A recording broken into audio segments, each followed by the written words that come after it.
menyatakan pencopotan Gus Yahya dari jabatan Ketua Umum berlaku efektif segera.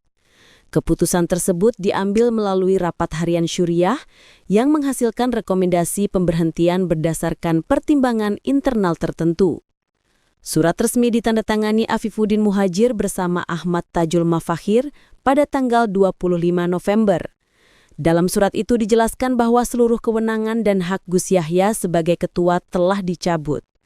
Pencabutan tersebut berlaku sejak pukul 00.45 pada tanggal 26 November. Penegasan surat menyebutkan bahwa atribut maupun fasilitas jabatan tidak lagi dapat digunakan selepas keputusan diberlakukan. Seluruh tindakan atas nama organisasi tidak boleh lagi dilakukan oleh pihak yang sebelumnya menjabat sebagai ketua umum. Dalam surat disampaikan pula perintah agar pengurus segera menyiapkan mekanisme rapat pleno organisasi sesegera mungkin. Rapat pleno tersebut dimaksudkan membahas pemberhentian dan pergantian fungsionaris sesuai aturan perkumpulan berlaku. Dasar hukum yang digunakan merujuk beberapa peraturan organisasi terkait pemberhentian dan pelimpahan fungsi jabatan. Ketentuan ini mengharuskan adanya langkah administratif untuk memastikan kesinambungan kepemimpinan dalam struktur organisasi. Selama posisi ketua umum kosong, kewenangan penuh diarahkan langsung kepada Rais Aam sebagai pemegang otoritas tertinggi.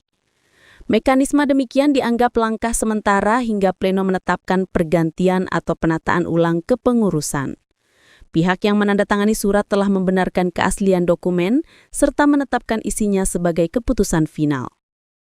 Dengan demikian, dinamika kepemimpinan organisasi memasuki fase baru sambil menunggu hasil pleno resmi berikutnya.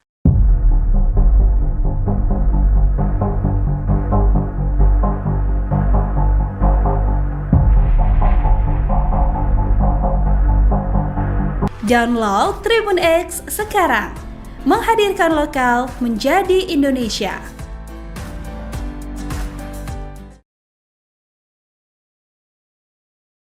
I wish more ladies knew that they can go from XL to M with Tai Chi walking in no time.